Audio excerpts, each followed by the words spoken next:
transformador.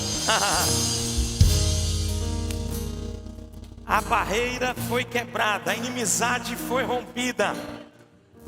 Hoje nós podemos celebrar ao Senhor com alegria, sabendo que o nosso Redentor vive. É interessante porque quando vemos Jó passando por tudo que passou, enfrentando tudo que enfrentou, Jó, ele chega no momento da vida dele, mesmo ainda na circunstância,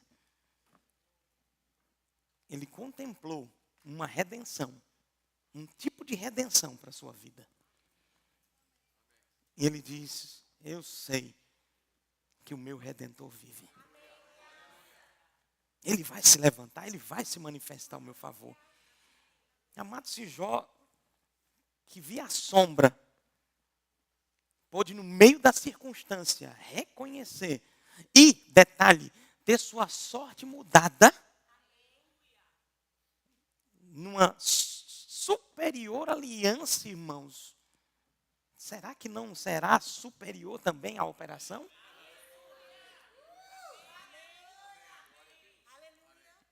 Nós celebramos nesse tempo e todo ano é vivenciada na igreja, dentro de um contexto geral, até lá fora, até que não é igreja, para um pouquinho para pensar na morte e na ressurreição de Cristo, ou ver de alguma forma é alcançado por essa mensagem.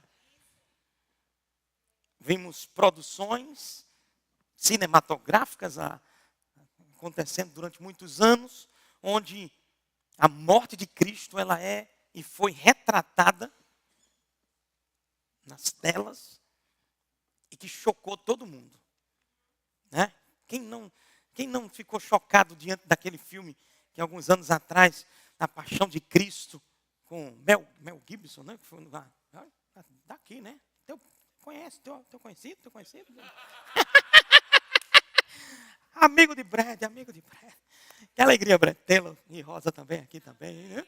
Para mim, muito feliz.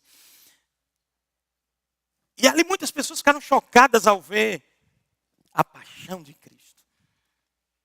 Aqueles cravos sendo colocados nele, aquelas chicotadas, Tem uma cena que marcou. Quem assistiu o filme? Tem uma cena que marcou muita gente quando você vê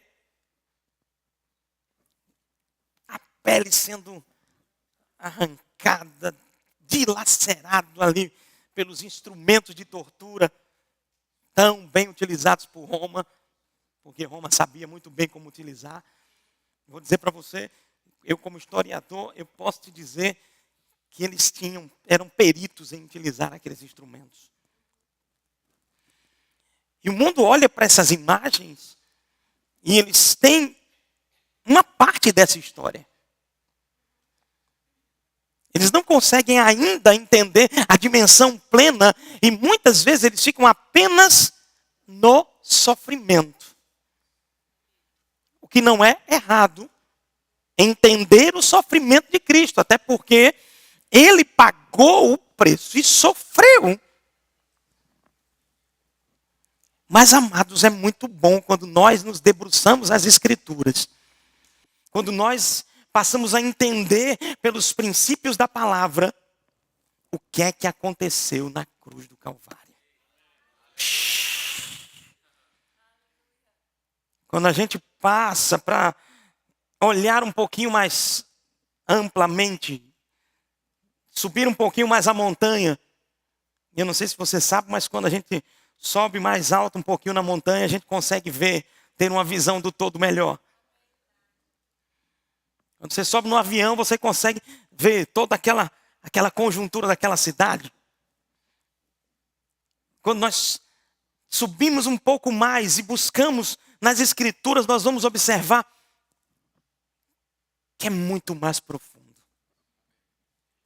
E o resultado disso, a repercussão disso, é muito mais ampla. Muitos ficam olhando apenas esse contexto natural. Mas, amados, eu quero que você abra a sua Bíblia e entenda, a palavra de Deus, ela é viva, ela é eficaz, ela é poderosa para promover na sua vida um impacto que é necessário para a tua transformação. E eu pensando, meu Deus, que momento maravilhoso, uma manhã, já tarde, né? Agora aqui em Orlando, início de tarde, poder compartilhar num culto de um domingo que muitas pessoas reconhecem da ressurreição. Mas só aconteceu ressurreição porque antes aconteceu algo. Ele morreu. Agora tem uma novidade, tá? Nós fazemos a menção do domingo da ressurreição, a sexta da sua morte. Mas tem um detalhe, meu irmão.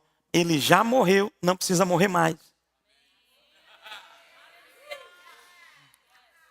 Diga para quem está perto, ele já morreu.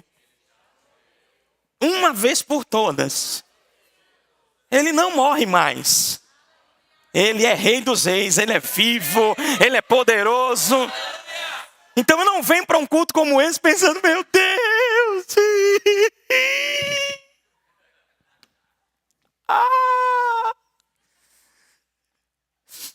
Ele morreu. Sem esperança. Ei, você já assistiu um filme? Aí você assiste o filme de novo. Aí você assiste o filme de novo. Ei, meu irmão, a história é a mesma.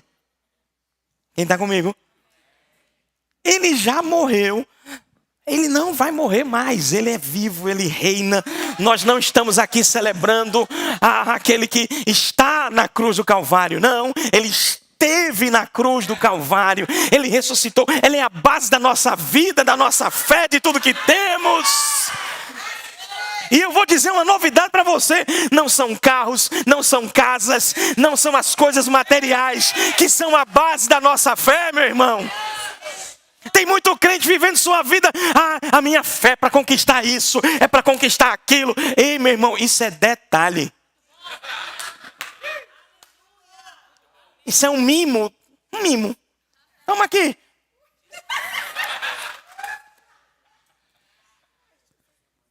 É um mimo. Você entende o que é mimo? Oh, meu Deus. Eu sei que pessoas, muitas vezes, quando estão lá fora, elas entram nas igrejas com aquela intenção, expectativa de ter sua vida resolvida aqui. Porque não conhece, mas eu vou dizer, irmão, quem já conhece não pode ficar nisso, não. Porque se você for olhar a vida de Paulo, meu filho, pense num cabo para apanhar. Hein, Bira? Apanhou, meu irmão. Paulo chegou a dizer, se não tivesse ressurreição, se não tivesse esse negócio de vida eterna, a gente era os mais infelizes dos homens. Você já parou para pensar no peso disso? Você já parou para pensar no peso do que Paulo disse, de ser os mais infelizes? Por quê, irmão? Quem é que gosta de apanhar? Vive apanhando, não. Coisa boa, dá-lhe mais. Oxe, que história é essa? Paulo disse, graças a Deus que tem ressurreição, que tem vida eterna, que a minha vida não está baseada apenas nisso aqui. Ei, meu irmão, o cerne do evangelho não são as coisas. O cerne do evangelho é o que Jesus fez por nós, nos garantindo a vida eterna. Aleluia. Essa é a mensagem do evangelho. Se você chegou nessa manhã, tarde agora, aqui nessa igreja, ou está acompanhando pela internet, não fique triste, porque está se vendo o seu carro indo embora, sua casa indo embora, porque o seu grande sonho era conquistar o carro e a casa, e o pastor está dizendo que o principal é Jesus. Parabéns, seja bem-vindo a uma igreja que prega a palavra de Deus.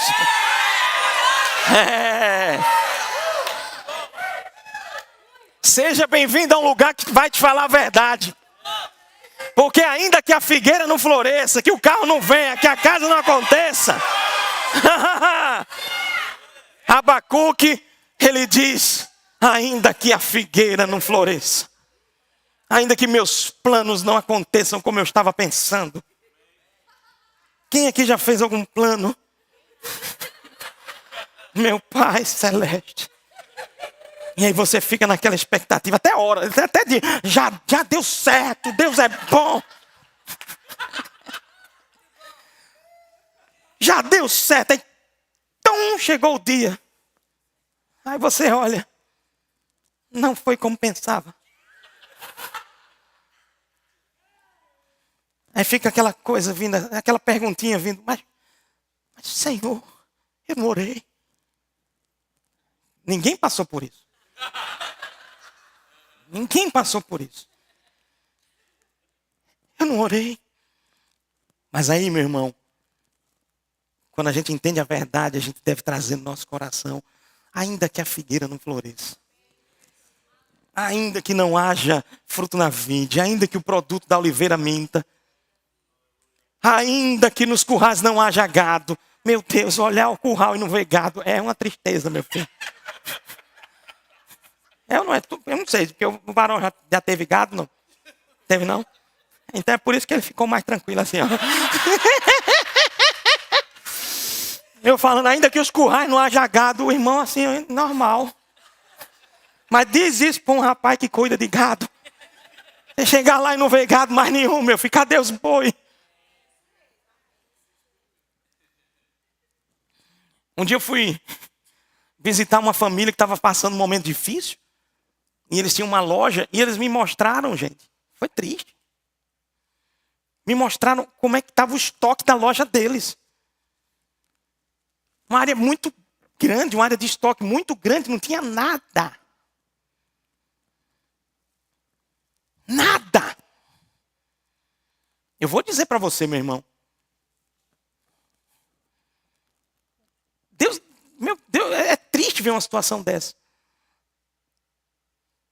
Mas Abacuque diz, ainda diante disso, mesmo ainda que, deixa eu dizer para você, quando nós entendemos o poder da morte e da ressurreição de Cristo, ainda que não tenha sido do jeito que você pensou, que o seu plano, todo o seu trabalho não tenha dado certo, ainda que isso aconteça, você vai dizer assim, eu me alegrarei no Senhor. Eu vou exultar no Deus da minha salvação.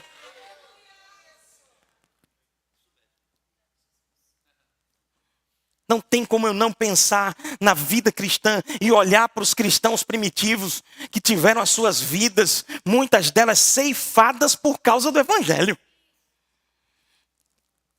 Mas também não tem como não pensar hoje, diante do mundo que nós estamos vivendo, e que a iminência de perseguições mais ferrenhas contra nós está perto de acontecer, ou também já não está acontecendo em muitos lugares. E aí, se você tiver a sua ênfase no carro, a sua ênfase na casa, a sua ênfase nas coisas, o ponto principal da sua vida, a conquista material, eu vou dizer para você, meu irmão, como muitas vezes nós vemos lá na história, ou nega Cristo ou morre, muitos, porque o principal dele não é Cristo. Quantos, depois de conquistar os propósitos que eles tinham, já não vêm mais para culto? Acham uma desculpa para não vir para a igreja? Mas, amado, quando entendemos o propósito principal da nossa vida, quando entendemos a Cristo, a sua morte, a sua ressurreição, o seu plano, eu sei que independente, eu posso ir andando, irmão, eu posso não ter a passagem, não sei nem se usa passagem aqui, posso não ter a passagem. Leia-se, não estou trazendo um evangelho de pobreza, não. Eu só estou querendo localizar ou alinhar a linha do seu coração para o que é principal. Para o que é mais importante. Numa tarde hoje de ressurreição. Numa tarde em que Jesus, ele já ressuscitou. E ele vive, ele intercede por nós, a Bíblia diz. Ele contempla a sua igreja. Apocalipse diz que ele passeia no meio da igreja. Então o que ressuscitou está aqui, meu filho. Se o que ressuscitou, meu amado pernambucano, conterrâneo,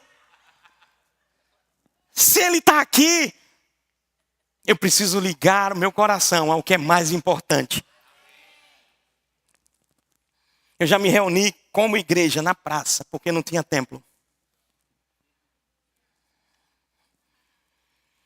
Mas não era não ter um templo por um dia. É reunir na praça por um ano. De estar ceando e chovendo.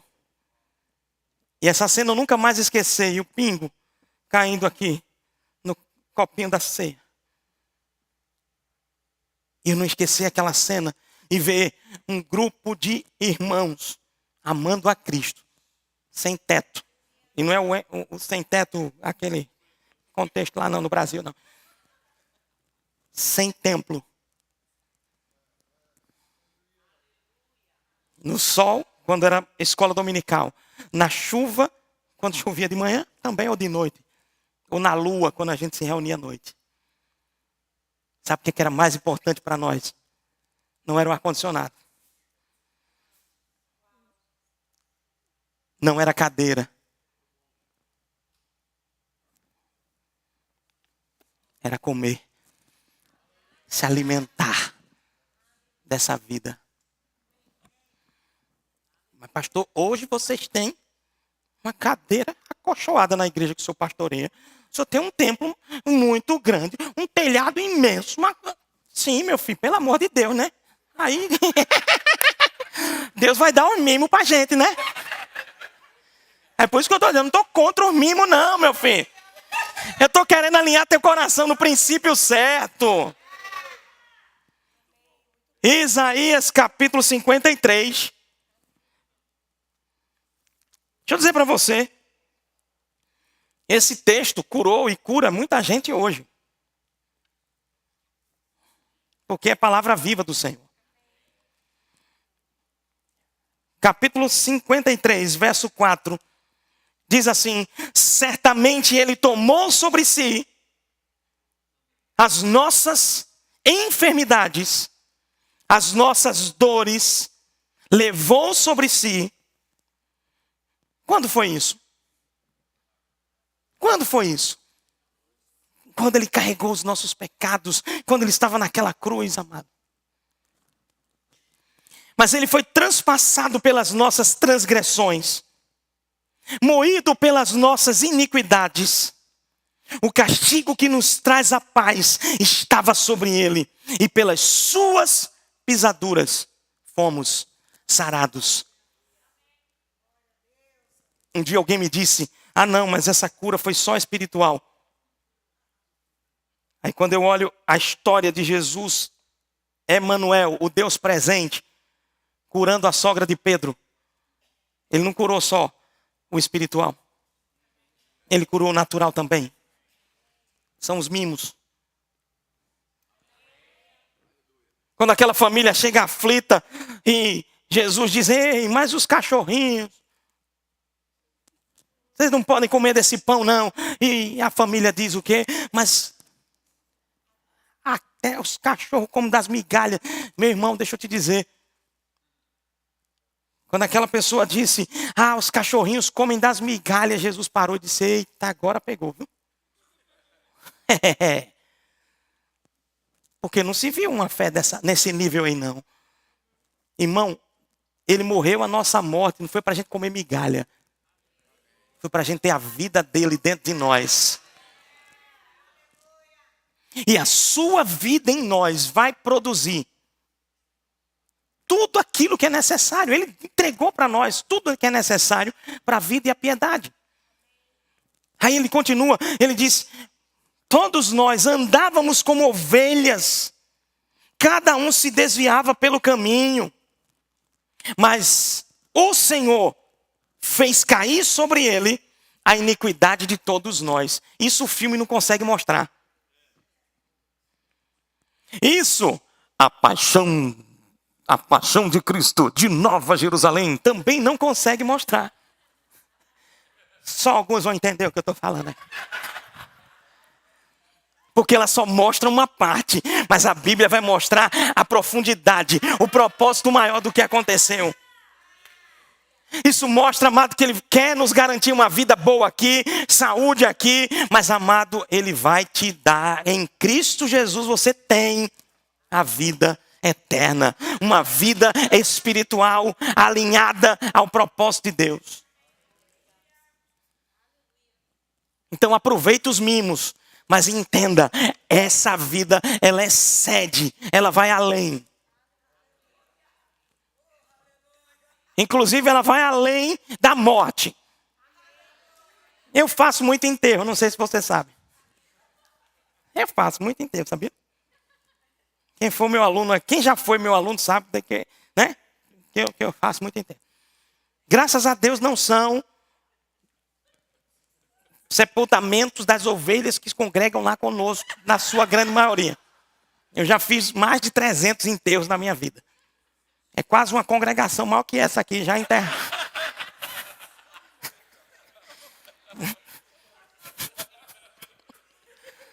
Aí alguém diria assim, então não vou ser ovelha do seu aprisco não, pastor, porque chegou lá.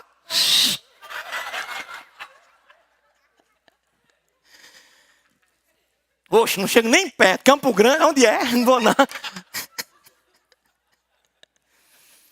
Mas graças a Deus, irmão, eu conto nos dedos a quantidade nesses anos, de 20 anos de pastoreio, a quantidade nos dedos de pessoas que são da igreja, ovelhas, que eu fiz sepultamento. Ou seja, é melhor ser ovelha do que estar de fora, entendeu? Não? É melhor estar lá dentro. Né? Segurança para vós.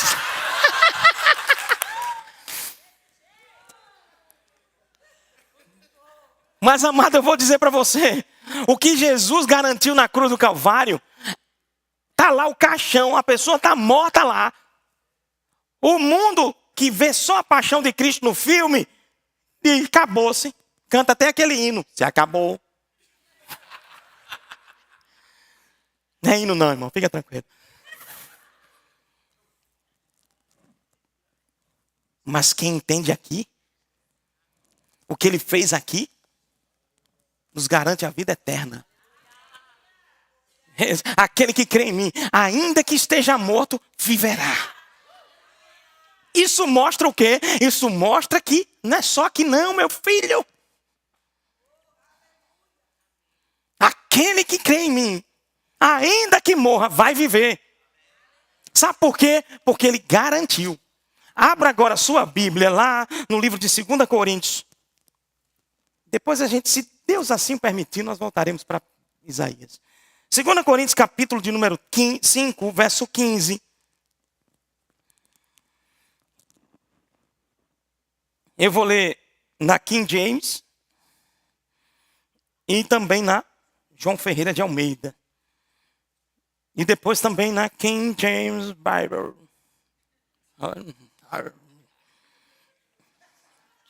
Vou começar para King James Bible. And that. Tô brincando, eu vou deixar para a Brett fazer essa leitura depois. Já pelo menos and consegui aqui, vai fazer a leitura. Vamos na King James em português mesmo, você vai entender. Ele mesmo morreu por todos. Para que aqueles que vivem já não vivam mais para si mesmos. Meu Deus. Já não vivam mais para quem? Para si mesmos. Esse é o cerne da pregação do Evangelho, irmãos. Foi alcançado, foi tocado, transformado, regenerado, nasceu de novo em Cristo. Não mais eu. Não mais eu. Não mais eu. Não mais eu. Um amigo, um dia, alguns anos atrás, conversando com ele, ele tem uma grande propriedade com plantação de coqueiros.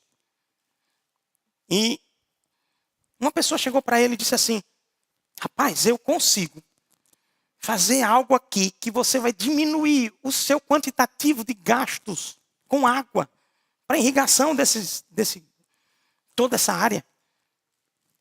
Você gasta quanto com água? Ele disse, eu gasto X. Ele disse, eu vou fazer um negócio aqui que vai fazer um... E ninguém vai ficar sabendo, não. Pode ficar tranquilo, a gente faz aquele ajeitadinho. Sabe como é? Quem está me entendendo?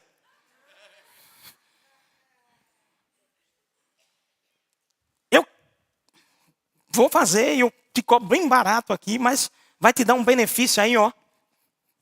Muitos anos. Você quer, meu amigo cristão, homem de Deus, olhou para ele e disse assim, eu quero. Quem é que não quer, irmão, um negócio desse? Você pagar, sei quantos mil de uma conta e conseguir.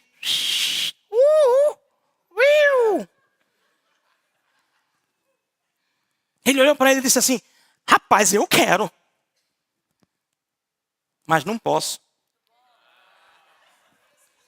Tem coisas, irmão, que a sua carne vai dizer assim, eu quero. Aquela mulher bonita passando. Ainda bem que eu não consigo imitar direito. Diga graças a Deus, graças a Deus. Aquela mulher bonita passando. Olha para o pastor Diego e diga, meu filho, vem cá. Ó, a Ana já pegou aqui, viu? Meu filho, vem cá.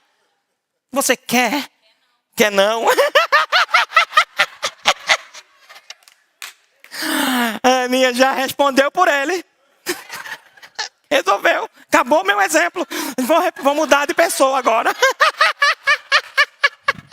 Vou pro pastor Joaquim, mano.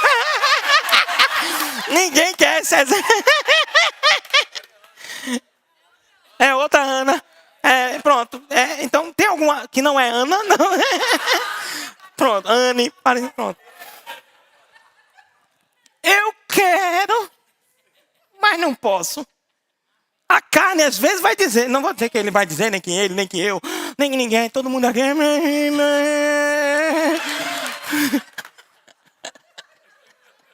Não, ninguém nunca foi tentado com nada na vida. Aqui não, aqui. Ó a auréola, bota a auréolazinha na cabeça, todo mundo. Tem coisas, irmão, que vai vir a tentação e você vai dizer, meu Pai do céu, ajuda aqui teu servo. Eu quero, mas não posso. Carne, coloque-se no seu lugar. Aí, meu irmão, quando você olha para a ressurreição, abra lá em Hebreus.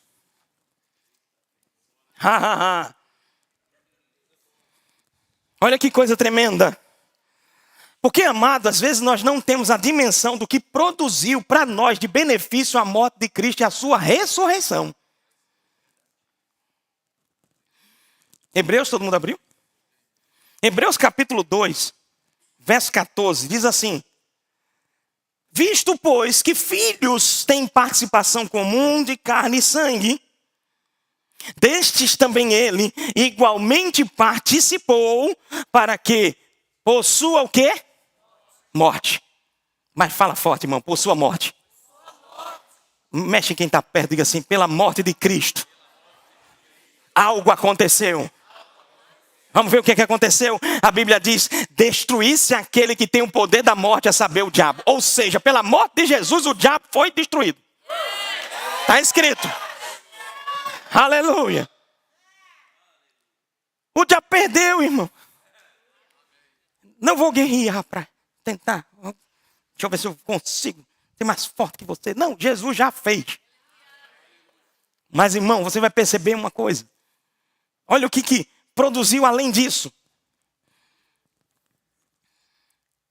Destruísse aquele que tem o poder da morte, a saber, o diabo, e livrasse todos os que, pelo pavor da morte, estavam sujeitos à escravidão por toda a vida. Essa é a obra de Cristo, meu irmão. Pois ele, agora olha que forte, Ele, evidentemente, não socorre a anjos, mas socorre a descendência de Abraão. Ah, pastor, mas eu não sou judeu. Mas quando você aceita Cristo, você entra na linha de descendência de Abraão.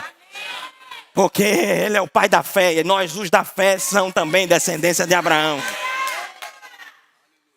Agora que a Bíblia continua, ele diz, é evidente que ele não socorre a anjos, mas socorre da descendência de Abraão. Ou seja, Jesus socorre homem.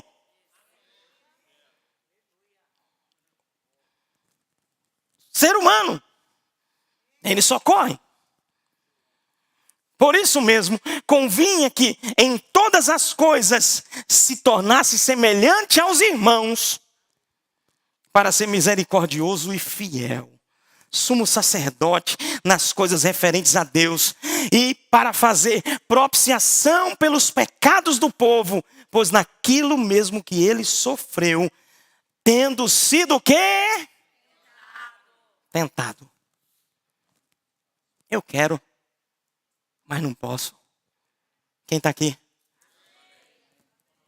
Tendo sido tentado, ele é poderoso para socorrer os que são tentados.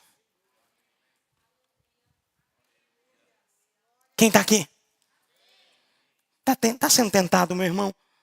Aquele que morreu, que destruiu a morte, que venceu a morte. Ele é poderoso para te socorrer. Sabe por quê?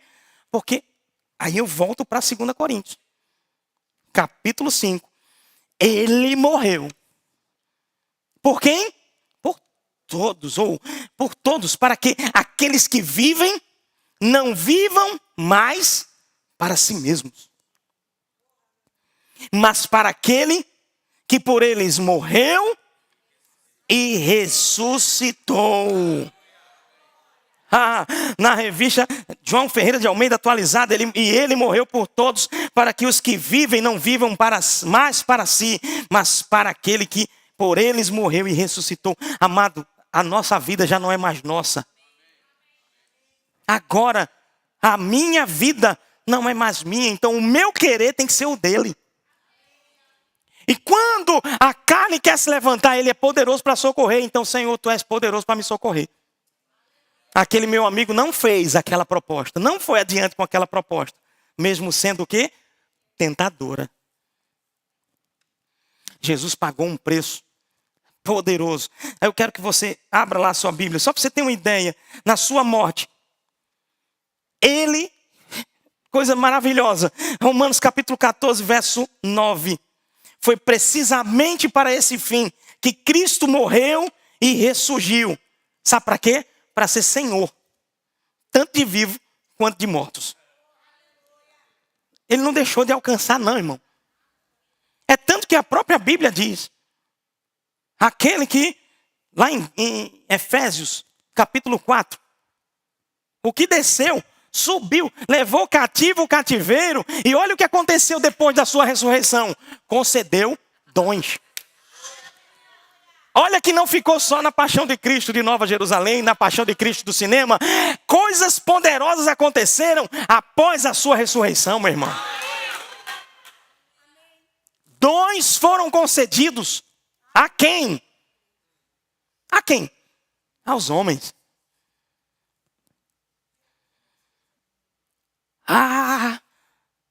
Ele mesmo disse, eu vou. E qual era o meio dele ir? Dentro do plano de redenção? Morrendo na cruz. Carregando os nossos pecados. E quando eu for, o Espírito Santo vem. Hoje temos esse presente dentro de nós. Valorize essa pessoa dentro de você, meu irmão. Valorize essa pessoa dentro de você. Algo poderoso aconteceu também na ressurreição. Eu não sei se você já viu uma passagem, tem pessoas que até ficam em dúvida. E eu vou fechar com isso. Algumas pessoas ficam em dúvida quando chegam lá em Hebreus. Abre lá em Hebreus. Você até já deve estar aberto lá, né? Possivelmente. Quando chegam lá em Hebreus, a Bíblia diz assim, capítulo 1, verso 4. Tendo se tornado... não vou perder o 3 não, de jeito nenhum, é lindo, eu amo esse verso. Ele é o resplendor da glória e a expressão exata do seu ser. Quer conhecer a Deus? Olha para Jesus. Tem gente que ainda tem dúvidas sobre quem Deus é e qual o caráter de Deus, como Deus age. Olha para Jesus se movendo na terra. Esse é a expressão exata do ser de Deus. Sustentando todas as coisas pela palavra do seu poder, depois de ter feito a purificação dos pecados, assentou-se à direita da majestade nas alturas, tendo se tornado tão superior aos anjos, quanto herdou o quê? Mais excelente nome. Deixa eu te dizer, irmãos, inclusive um dia desses eu fiz um confronto diante de uma pessoa que queria trazer confusão em relação ao nome de Jesus. Você sabe que tem alguns grupos que querem tentar trazer confusão em relação ao nome, querendo desmerecer esse nome que é sobre todo nome. Irmão, deixa eu te dizer, eu não abro mão do nome de Jesus não, meu filho. A Bíblia diz que ele conquistou. E conquistou por quê? Por todo esse processo de vida, de entrega. Você vê o Getsemane? Não, me livra. Oh Deus, me livra, Deus. Se possível, livra. Mas não faça a minha vontade, mas a tua. Ele pagou um preço, ele conquistou, se tornou, quando herdou o mais excelente nome do que eles. Pois, a qual dos anjos disse, jamais, tu és meu filho e hoje te gerei. E outra vez eu lhe serei pai e ele me será filho. Aí muitas pessoas olham esse texto e ficam, meu Deus, como é que isso aconteceu? Quando isso aconteceu? Você já parou para pensar nesse texto? Quem já parou para pensar nesse texto? Amém. Quando isso aconteceu? Paulo, em um determinado momento, e aí abra lá em Atos capítulo 13. Em um determinado momento, Paulo estava dissertando, trazendo um posicionamento acerca da obra de Cristo. O que é que Jesus fez, mostrando. E aí, Atos capítulo 13, verso 16 diz, no verso 15, depois da leitura, todo mundo abriu? Depois da leitura da lei e dos profetas, os chefes da sinagoga mandaram dizer-lhes, irmãos, se tendes alguma palavra de exortação para o povo, dizei-a. Olha que os chefes da sinagoga, o que é que eles fizeram? Abrir a porta para quem? Para Paulo. Oh, glória. Paulo, que não era bobinho, sabia aproveitar as oportunidades. Paulo pega, levanta a mão, faz um sinal. Paulo levantando-se e fazendo com a mão um sinal de silêncio, disse, varões israelitas, e vós outros que também temeis a Deus, ouvi. O Deus deste povo de Israel escolheu os nossos pais e exaltou o povo durante a sua peregrinação na terra do Egito, de onde tirou com um braço poderoso. Suportou-lhes os maus costumes, e aí ele vai fazendo toda uma abordagem em relação à trajetória do povo de Israel. Muito interessante. Você pode até ler, num contexto geral, você pode fazer essa leitura. E aí lá na frente, ele no verso 28 diz, embora não achassem nenhuma causa de sua morte, ou nenhuma causa de morte, pediram a Pilatos que ele fosse morto. Verso 29. Depois de cumprirem tudo o que a respeito dele estava escrito, tirando-o do madeiro, puseram-no em um túmulo. Mas Deus, essa é a nossa Páscoa. Diga comigo assim, essa é a minha Páscoa. Páscoa é libertação. Páscoa é passagem, é transição. Está aqui, depois de terem matado, Deus não deixou ele na morte. Aleluia. Ressuscitou. Mas Deus o ressuscitou dentre os mortos. E foi visto dias depois. Muitos dias, pelos que com ele subiram da Galiléia para Jerusalém, os quais são agora as suas testemunhas perante o povo. Nós vos anunciamos o evangelho da promessa feita a nossos pais. Como Deus cumpriu completamente a nós e aos seus filhos, fazendo o quê? Ressuscitando. Diga para quem está perto, Deus cumpriu a sua promessa, ressuscitando a Jesus. Aleluia, Deus cumpriu. Deus sempre vai cumprir, meu irmão, a sua promessa. Ressuscitando a Jesus, como está escrito no Salmo 2, tu és meu filho, hoje te gerei. Ou seja, quando é que acontece isso? Na ressurreição, meu irmão. É na ressurreição que ele recebe o nome que é sobre todo. É na ressurreição que é dito a ele, tu és o meu filho, hoje eu te gerei. Tu conquistaste o que era preciso. Está aqui. Eita, glória a Deus. E o lindo disso tudo, e aí pode ser tema de outros cultos, que outros ministros usados pelo Espírito podem continuar. Mas lá em Efésios diz que depois de ter conquistado tudo, o deu à igreja. Sabe, o vencedor invicto olhou você.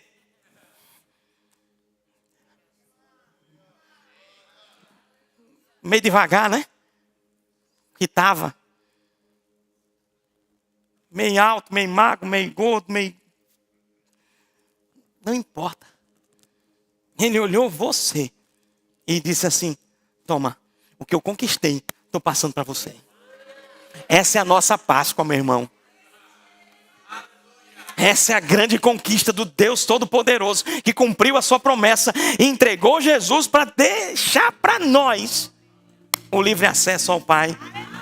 Como diz lá em Hebreus, capítulo 10, pelo novo e vivo caminho, tendo ousadia de entrar no Santo dos Santos. O que era tão anelado pelos judeus foi liberado quando o véu se rasgou de alto a baixo. Deus alcançando os homens e nos dando esse nome que é sobre todo nome. Eu quero orar com você nesse momento, nesta manhã da ressurreição, que não é apenas hoje. Aconteceu lá, mas essa ressurreição está viva. Ele está vivo, ele intercede por nós. Quero orar pela sua vida, mas eu quero também saber se existe alguém aqui que quer colocar-se diante do Senhor, dizendo, Deus, eu quero minha vida nas tuas mãos. Eu quero viver isso que foi dito hoje aqui. Quero receber disso que foi conquistado para mim. Tem alguém que quer entregar sua vida para Cristo? Todos cristãos, aliançados com Cristo? Ou alguém que está afastado do Evangelho e quer voltar para o Evangelho, voltar para Cristo? Todos firmes e fortes. Então vamos evangelizar, trazer pessoas que precisam desse amor também, assim como fomos alcançados. Amém? Deixa eu orar por você, Pai, em nome de Jesus. Muito obrigado pela tua bênção, por poder viver, Senhor, o principal na nossa vida, que é o Senhor. Como eu disse, as coisas nessa terra são mimos que o Senhor nos dá. E o principal é o Senhor Jesus. Foi a tua morte, a tua ressurreição. O Senhor venceu a morte. O Senhor morreu a nossa morte para vivermos a sua vida. E levantamos as nossas mãos santas nesta hora, em gratidão ao teu grande amor, que se entregou por nós. E como lá em Isaías 53 ele compartilha que viu o fruto do trabalho penoso de sua alma e ficou satisfeito. Obrigado, Senhor, porque nós somos parte desse resultado satisfatório da tua morte e da tua ressurreição. Não por nós mesmos, mas porque o Senhor nos amou primeiro. Muito obrigado em nome de Jesus. Amém. Amém, meus irmãos. Deus abençoe mais e mais a sua vida na prática da palavra do Senhor. Amém. Fica a dica, se você quiser adquirir qualquer um dos livros que o Senhor me deu a oportunidade de publicar. Não apenas aqui tem poucos, mas tem um canal maravilhoso para você, que é o e-book. Você pode em qualquer plataforma encontrar e baixar qualquer um dos meus livros, tá? Coloca lá Cristiano Arcoverde, vai sair a lista todinha. Amém? Deus abençoe mais e mais. Pastor Diego, obrigado pela confiança. Minha filha, venha, flua.